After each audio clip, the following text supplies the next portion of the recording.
আপনারা জানেন যে গত পরশুদিন 7 তারিখ রাত 8:20 দিকে একটি ইনসিডেন্ট হয়, যার প্রেক্ষিতে শুটিং ইনসিডেন্ট হয়, যার প্রেক্ষিতে বিএনপি যুব স্বেচ্ছাসেবক দলের নেতা মোসাব্বির নিহত হন এবং আরেকজন আহত হন।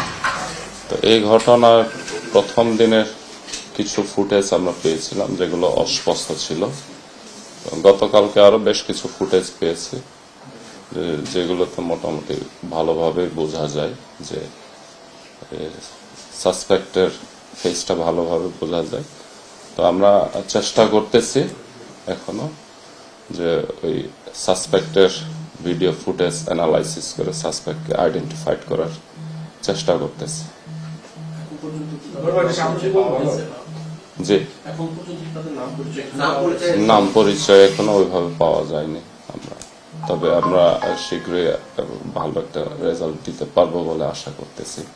সম্মিলিতভাবে এটা ডিবি, থানা, পুলিশ সম্মিলিতভাবে কাজ করতেছে।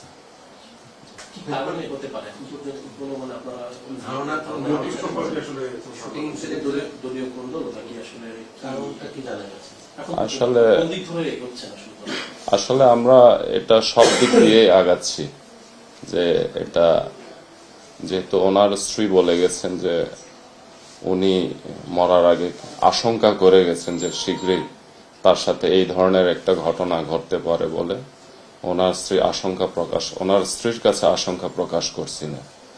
তো আমি জিজ্ঞেস করছিলাম এটা কারা, কি বলছে, না ওইভাবে নির্দিষ্ট করে কিছু বলে নাই, বাট হতে সে বলছে যে তার একটা এই ধরনের ক্ষতি হতে পারে। তো সেই জন্য ওই যে এটা চতুর্দিকে একেবারে 360 ডিগ্রি অ্যাঙ্গেলে আমরা এটা ইনভেস্টিগেট করতেছি যে মোটিভটা কি। বাট ওই এখনো কোন দিক দিয়ে এটা, কি কারণে এটা হত্যাকাণ্ডটি সংঘটিত হয়েছে, এটা আমরা ডিসক্লোজ করি নাই এখনো।